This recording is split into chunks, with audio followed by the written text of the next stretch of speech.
تیسرے سپارے کا آغاز سورہ بقرہ کے بقیہ حصے سے ہوتا ہے،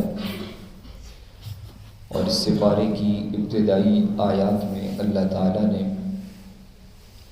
انبیاء و رسل کے درمیان مراتب اور مقام کے فرق کو واضح کرتے ہوئے ارشاد فرمایا کہ ہم نے انبیاء و رسل میں بھی مختلف درجات رکھے ہیں۔ کچھ رسول ایسے ہیں کہ جن کا درجہ بڑا بلند ہے، اور کچھ رسول ایسے ہیں کہ جن کا درجہ ان کی بلندی سے کچھ کم ہے، لیکن ان کا درجہ بھی بہت بلند ہے۔ فضلنا بعضهم على بعض، بعض کو بعض پر ہم نے فضیلت عطا فرمائی۔ اور اس کے بعد اللہ تعالیٰ نے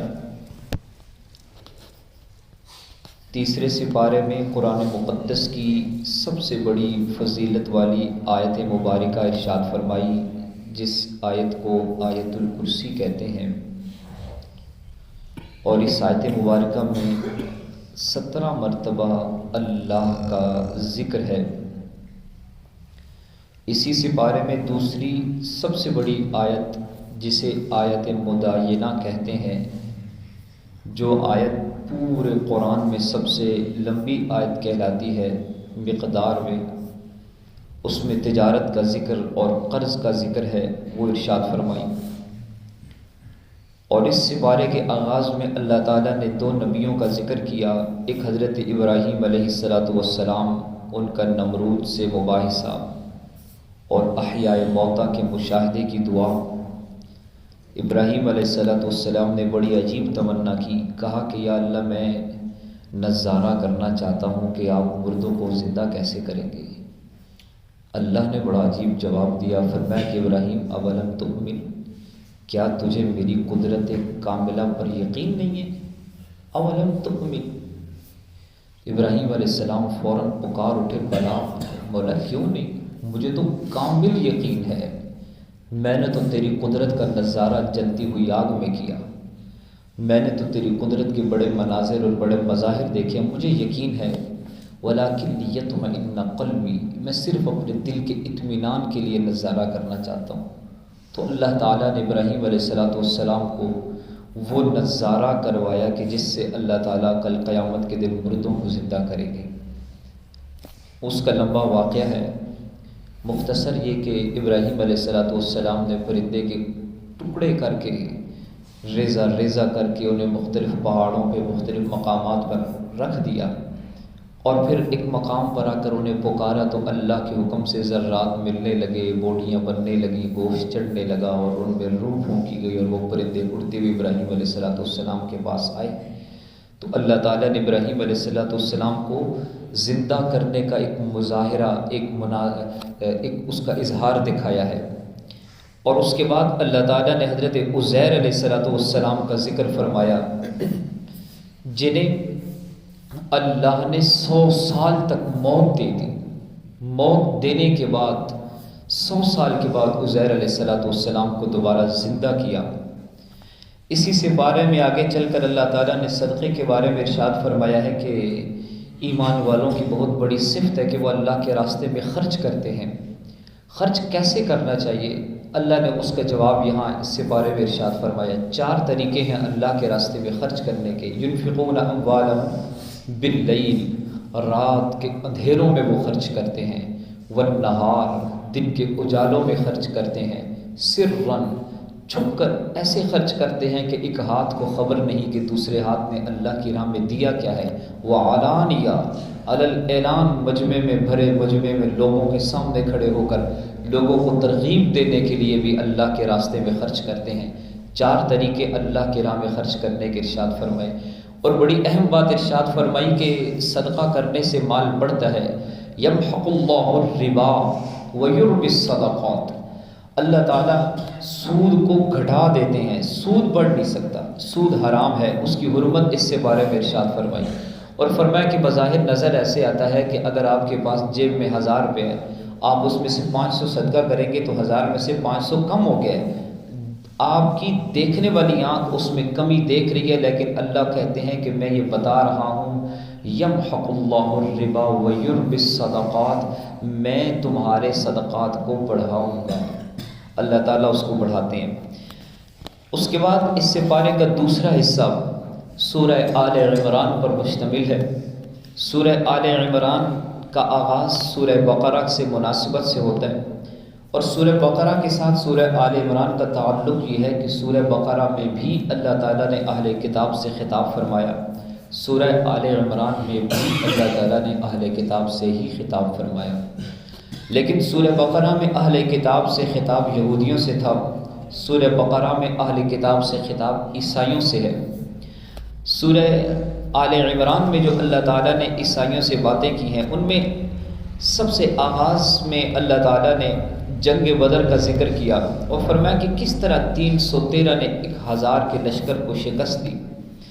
اس کے بعد اللہ تعالیٰ نے حضرت مریم علیہ السلام کے پاس جانے کا ذکر کیا، حضرت زکریا علیہ السلام کا، کہ وہ گئے اور اللہ کی قدرت کو دیکھا کہ ان کے پاس بغیر موسم کے پھل پڑے ہوئے ہیں۔ اور پھر اللہ تعالیٰ نے حضرت زکریا علیہ السلام کو بڑھاپے میں اولاد عطا فرمانے کو بیان فرمایا اور کہا کہ اولاد کے خزانے، کائنات کی ہر چیز، ہر نعمت کے خزانے ہمارے پاس ہیں، ہم دینا چاہیں، ہم نہ دینا چاہیں تو نبی کی گود ہری نہ کریں، اور ہم دینا چاہیں تو جسے چاہے عطا کرے، جسے چاہے بیٹیاں دیں، جسے چاہے بیٹے عطا کریں۔ قرآن نے پہلے بیٹیوں کو ذکر کیا ہے، پھر بیٹوں کو ذکر کیا، اور پھر کہا کہ ہم جسے چاہیں دونوں عطا کریں۔ وہ کہا کہ وَيَجْعَلُ مَن يَشَاءُ عَقِيمًا، جسے چاہیں کچھ بھی نہ دیں، اور جسے ہم نہ دیں۔ دھرتی میں کسی کے پاس اتنی اتھارٹی نہیں ہے کہ وہ اللہ کی رکاوٹ کو دور کر کے اسے اولاد عطا کرے۔ لوگ اولاد کے حصول کے لیے مختلف مقامات پر جاتے ہیں، اللہ تعالیٰ نے فرمایا کہ اولاد کے خزانے ہمارے حکم میں ہیں، اور ہم نے زکریا علیہ السلام کو بڑھاپے میں اولاد عطا فرمائی۔ اس کے بعد حضرت عیسیٰ علیہ السلام کا تذکرہ ہے اور بغیر باپ کے پیدا ہونے کا ذکر فرمایا۔ اللہ تعالیٰ نے اپنی قدرت کا اظہار کیا ہے۔ قرآن اللہ کی قدرت، اللہ کی توحید، اللہ کی طاقت سے بھرا ہوا ہے، بار بار بتاتا ہے کہ سب کچھ کرنے والا اللہ ہے۔ اللہ نے حضرت آدم علیہ السلام کو بغیر باپ کے پیدا کیا، حضرت اماں حوا کو بغیر ماں کے پیدا کیا، حضرت آدم علیہ السلام کو بغیر ماں اور بغیر باپ کے پیدا کیا۔ اب ایک نظارہ تھا کہ کسی کو اللہ بغیر باپ کے پیدا کر کے یہ دکھائیں کہ بغیر ماں اور باپ کے بھی پیدا کرنے والا میں ہوں، بغیر ماں کے پیدا کرنے والا بھی میں ہوں، اور بغیر باپ کے تخلیق کرنے والا بھی میں ہوں۔ اللہ نے اس قدرت کے اظہار کے لیے عیسیٰ علیہ السلام کو بغیر باپ کے پیدا کیا، اور پھر انہیں پیدا کرنے کے بعد انہیں بچپن میں بولنے کی صلاحیت عطا فرما کر ان کا کلام پوری کائنات کو سنایا اور اسے یادگار بنا کر تا قیامت نمازوں میں زندہ رکھا، قرآن میں زندہ رکھا، تراویح میں زندہ رکھا۔ قیامت تک آنے والی امت قرآن پڑھتی رہے گی، اور عیسیٰ علیہ السلام نے ماں کی گود میں جو باتیں کی تھی وہ گونجتی رہے گی۔ اور پھر اس کے بعد عیسیٰ علیہ السلام کو زندہ آسمانوں پر اٹھا لیا۔ یہ تذکرہ فرمانے کے بعد اللہ تعالیٰ نے اہل کتاب سے مناظرہ ارشاد فرمایا ہے، پھر مباہلہ ہوا کہ تم اپنے اہل و عیال کو لاؤ، میں اپنے اہل و عیال کو لاتا ہوں، پھر مل کر خشوع خضوع سے اللہ کے حضور دعا مانگتے ہیں کہ ہم میں سے جو جھوٹا ہے اس پر خدا کی لعنت ہو۔ اس پر وہ تیار نہ ہوئے تو پھر مفاہمہ ہوا، یعنی ایسی بات کی دعوت دی گئی جو سب کو تسلیم ہو، اور وہ ہے کلمہ لا الہ الا اللہ۔ اس سپارے کے آخر میں اللہ تعالیٰ نے ایک ایسی آیت ارشاد فرمائی ہے کہ جس آیت میں اللہ تعالیٰ نے ہر اختلاف کا حل ارشاد فرمایا۔ جہاں کہیں دو بندوں میں اختلاف ہو جائے، دو فریقین میں اختلاف ہو جائے، دو جماعتوں میں اختلاف ہو جائے، تو لوگ یہ پوچھتے ہیں کہ جی مسئلہ کیا ہے، اختلاف کیا ہے، لڑائی ہوئی کیوں ہے؟ اللہ تعالیٰ نے ارشاد فرمایا کہ دو جماعتیں ہیں، ایک ہے اہل ایمان کی اور ایک ہے ان کے مد مقابل اہل کفار کی، اہل کتاب کی جماعت ہے۔ اللہ نے ان دونوں کے درمیان بات کرتے ہوئے ارشاد فرمایا کہ آپ ان سے یہ کہیں تعالوا الی کلمۃ، ایک ایسی بات کی طرف آؤ۔ ہم ایک ایسی بات کرتے ہیں سواء بیننا و بینکم، جو ہم اور تمہارے درمیان برابر ہے، یعنی اس بات پر ہم بھی یقین رکھتے ہیں اور تم بھی اس پر ایمان لاتے ہو، اور وہ ہے کلمہ لا الہ الا اللہ۔ تو ایسی بات کہ جس پر سب جس کو مانتے ہوں، جب بھی کبھی اختلاف کی بات آئے تو اس میں صلح کرانے کا طریقہ کار یہ ہے کہ جو اتفاقات ہیں ان کو بیان کیا جائے، ان کے آپ پر احسانات کیا ہیں، انہوں نے آپ کے حقوق کتنے ادا کیے ہیں، دیکھیں ان کی یہ نیکیاں ہیں، پھر اس کے بعد آگے بات کو بڑھایا جائے۔ تو اس کے بعد اللہ تعالیٰ نے اس سپارے کے بالکل آخر میں تمام انبیاء اور رسل سے ایک وعدہ لیا، وہ ارشاد فرمایا۔ اللہ نے عالم ارواح میں 2 خطاب کیے ہیں، ایک خطاب ساری انسانیت سے عالم ارواح میں کیا جسے خطاب عام کہتے ہیں، جس میں ہم سے اپنی ربوبیت کا وعدہ لیا، اور ایک ہے خطاب خاص جس میں صرف انبیاء اور رسل سے اللہ نے گفتگو فرمائی۔ وہ جو خطاب خاص ہے وہ 3 سپارے کے بالکل آخری آیات میں اللہ تعالیٰ نے بیان کیا اور فرمایا کہ ہم نے انبیاء سابقین سے یہ وعدہ لیا کہ جب آخری نبی آئیں تو تم ان کی بات مانو گے اور ان پر ایمان لاؤ گے، اور اگر تمہارے بعد آئیں تو تمہاری امتیں ان پر ایمان لائیں گی۔ تمام انبیاء و رسل نے اس بات پر اللہ تعالیٰ سے وعدہ کیا ہے۔ اللہ نے یہ خطاب خاص بھی اس سپارے کے آخر میں ارشاد فرمایا، اور اس طریقے سے 3 سپارے کو اللہ تعالیٰ نے مکمل فرمایا۔ اللہ تعالیٰ قرآن کو سمجھنے اور عمل کرنے کی توفیق عطا فرمائے۔